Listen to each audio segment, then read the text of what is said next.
আনুমানিক 12:45 বাংলাদেশ হোটেলের ওইখানে আমি দাঁড়ানো, তখন দেখি এই জায়গাতে আগুন।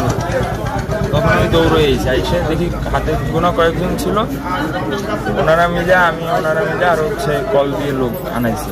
তারপর হচ্ছে ফায়ার সার্ভিসে কল দিয়েছে, আগুন আইসলে এদিকে আগুন লাগছে। আমরা দুইজনে সিট পাক দিয়ে শুরু করে বাজারে অনেক পানি ছিল, সবাই জড়ো করে এই পানি দিয়ে যদ্দূর পারছি লিবাইছি। মেলা পরে আইসে ফায়ার সার্ভিস, আর তা গেলে এত ক্ষতি হইতো না, মেলা ক্ষতি হয়েছে।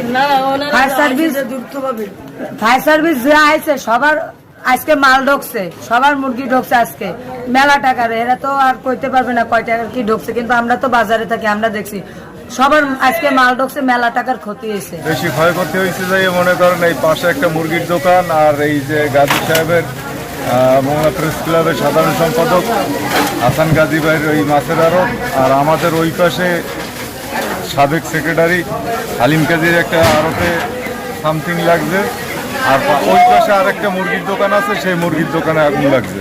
লাগে এই মুরগির দোকানের টোটালি সব, এবং এই গাজী সাহেবের মনে করেন আড়তের সম্পূর্ণ জ্বলে পুড়ে গেছে। আমরা মোংলা ফায়ার স্টেশন 12:48 আমরা আগুনের সংবাদ পাই বিভিন্ন মাধ্যম থেকে, যে এখানে একটা মাছ বাজারে মুরগির দোকানে একটা আগুন লাগছে। সেই আগুনের সংবাদ পেয়ে আমরা দ্রুত মোংলা ফায়ার স্টেশন আমার 2টা ইউনিট নিয়ে আমরা এখানে গমন করি, এবং আমরা 12:52 মধ্যে এখানে পৌঁছায় যাই, এবং এসে দ্রুত আমরা চারিদিক থেকে আগুনটাকে অ্যাটাক করে ফেলি, এবং দ্রুতই আগুন নির্বাপন করতে আমরা সক্ষম হই।